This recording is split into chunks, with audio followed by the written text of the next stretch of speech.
Alright guys, I just had this quick burning hot video I just wanted to create. I was watching an Elliot Hulse video and he brought up something called like a muse, and I'm gonna pretty much go ahead and explain to you guys the concept of like a muse. So let's go ahead and get down into that, and let's just start off what is a muse, or what is your muse. And pretty much the idea and concept of a muse is to essentially detach yourself from when you're, like, let's say when you're explaining a concept. For example, he mentioned this in an older video. He said for people that used to do poetry in the middle of towns back in ancient Greece, the onlookers would say, "Wow, his muse is so powerful. Wow, his muse of the poetic act is so strong." People would detach themselves from the idea. So, example, I'm Micah, and when I design, someone could say, "Wow, the muse of design within Micah is so strong today," instead of it being one whole person. That's what I think that is my idea of what a muse is. So pretty much where I wanted to elaborate on this today, when I was thinking, I was like, wow, there's a lot of people that they find themselves without motivation. They find themselves without, how could I say,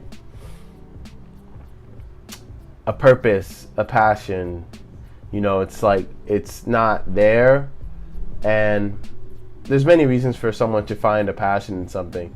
For example, I mean, someone could have a tragedy in their life, and then all of a sudden they have to get their shit together, and they have to really buckle down on life, and they have to find something quick, and you know, they won't waste any time. You put a tragedy in front of somebody and they have a do or die situation, they're not going to waste any time in getting there.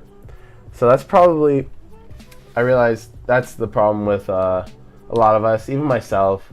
My life is not too tragic, thankfully, and you know, it doesn't feel like a dog is trying to bite me from behind, and I'm trying to really chase my dreams. There's days where I'm pretty lazy compared to someone that, you know, they need to get the shit done. So I think that heavily relates to the muse of design within me. On some days is really strong, and then some days it's not. And that's what I really want to break down on. For example, your muse could be, how could I say, what's a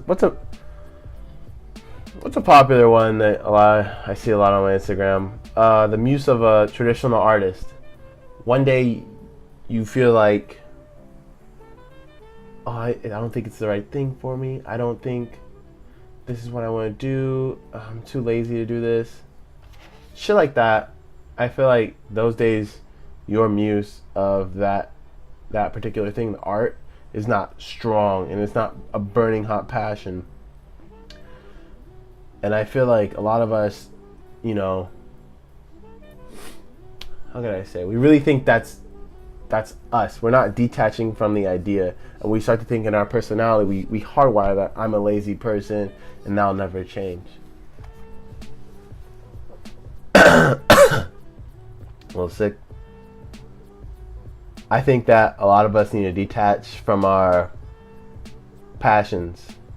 And once we detach and we realize that the muse of our passion lives within us, and it's not who we are, and if on some days it's not there, we could just bring it back by rekindling it. And it's not who we are deep down inside, because we change a lot. I personally think. I think I've changed quite a bit. A lot of my old friends could probably say so.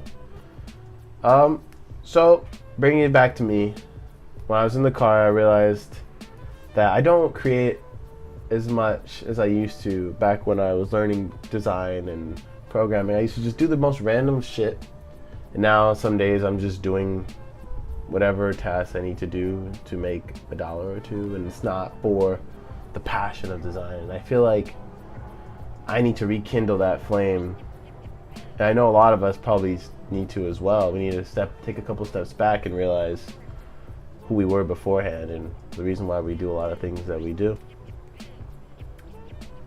And I hope today that probably sheds some light on you guys.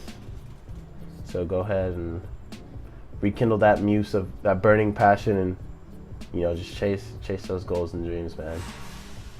Men and girls, women. I'll see you guys. Good luck.